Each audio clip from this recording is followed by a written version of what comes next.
পরিবর্তন এসেছে।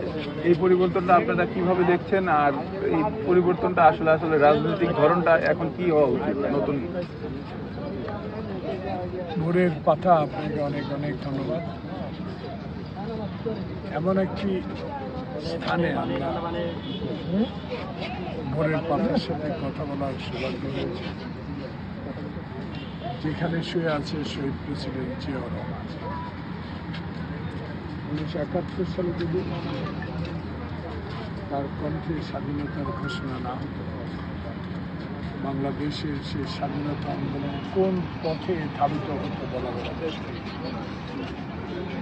কারণ এই পট পরিবর্তনের পর বাংলাদেশের মানুষ যে দলটির বিরুদ্ধে, যে দলের নেতৃত্বের বিরুদ্ধে কথা বলছেন, দীর্ঘদিন রাস্তায়, সড়কে, অডিটোরিয়াম, পাড়ায়, মহল্লায়, কিন্তু মানুষের কথা বলার অধিকার থেকে বঞ্চিত করেছেন সেই শেখ হাসিনা সরকার। নিজেই নির্দেশ দিতেন বিএনপি বা গণতন্ত্রের পক্ষে কথা বলার কোনো সুযোগ দেওয়া যাবে না। সে কারণে বাংলাদেশের দীর্ঘদিনের যে ক্ষোভ, দীর্ঘদিনে যে শেখ হাসিনা এবং তার দলের বিরুদ্ধে ক্ষোভ, জনগণের প্রত্যাশা মিটাতে যে সরকার, যে দল লুটপাট করে বিদেশে টাকার পাহাড় জমিয়েছে, তার বিরুদ্ধেই বৈষম্য বিরোধী ছাত্র আন্দোলন সাথে জনগণ সম্পৃক্ত হয়ে 5 আগস্ট তাকে বিদায় করেছে। সে নিজেই পরাভূত হয়ে বিদায় নিয়েছে, আত্মগোপনে চলে গেছেন, পালিয়ে গেছেন। তারপরে পট পরিবর্তন, ইতিহাস কথা বলবে, ইতিহাস লেখা হবে।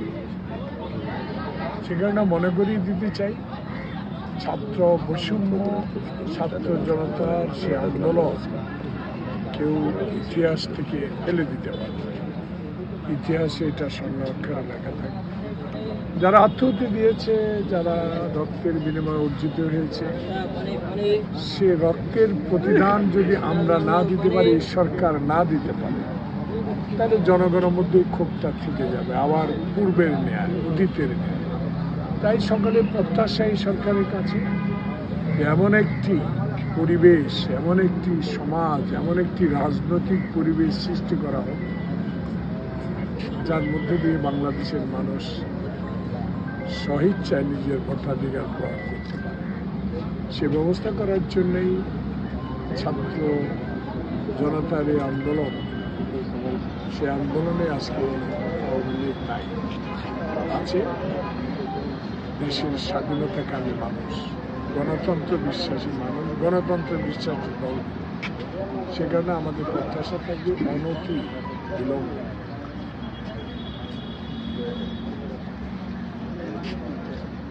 জনপ্রতিনিধির হাতে ক্ষমতা হস্তান্তর করা।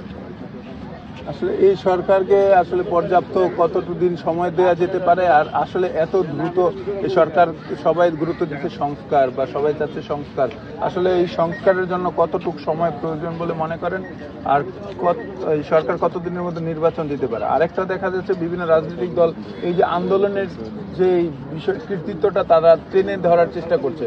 তারা বলছে আসলে আমাদের কৃতিত্ব শুধু একা না, মানে সবাই নিজের কৃতিত্বটা দেখানোর চেষ্টা করছে। এই বিষয়টা আপনি কিভাবে দেখুন? এই বিষয়কে অন্যদিকে নেবেন না, কারণ আওয়ামী লীগের ভূত এখনো আছে মিডিয়াতে। মিডিয়ার মধ্যে আওয়ামী ভূত এখনো আছে দুই একটা। আপনি যে প্রশ্ন, এটা অন্যদিকে না নিয়ে এভাবে নেন। এককভাবে কেউ কিন্তু এই আন্দোলনের দায় দায়িত্ব নেন নাই। সবাই যৌথভাবেই সমর্থন নিয়ে হাসিনার সেজন্য সরকারকেও সবাই সমর্থন দিয়েছে। এই সরকার এখন সংস্কারের নামে দীর্ঘ সময় নিয়ে না নিয়ে রাজনৈতিক দলের সাথে আলোচনা করে সময়টা নির্ধারণ করা উচিত। কতদিন সময় লাগতে পারে, জনপ্রতিনিধির হাতে ক্ষমতা হস্তান্তর করতে হবে, সংস্কার করবে অবশ্যই, আওয়ামী জঞ্জাল মুক্ত করতে হবে, কিন্তু সংস্কার, বড় বড় সংস্কারগুলো হাতে নিয়ে দীর্ঘ সময় কাটিয়ে দিলে জনগণের মনে আবার ক্ষোভের সঞ্চার হতে পারে বলে আমি মনে করি। আর আসলে কৃতিত্ব নিয়ে যে টানাটানির বিষয়টা আছে, এই বিষয় কেউ করে না, এটা আমি স্বীকার করবো না।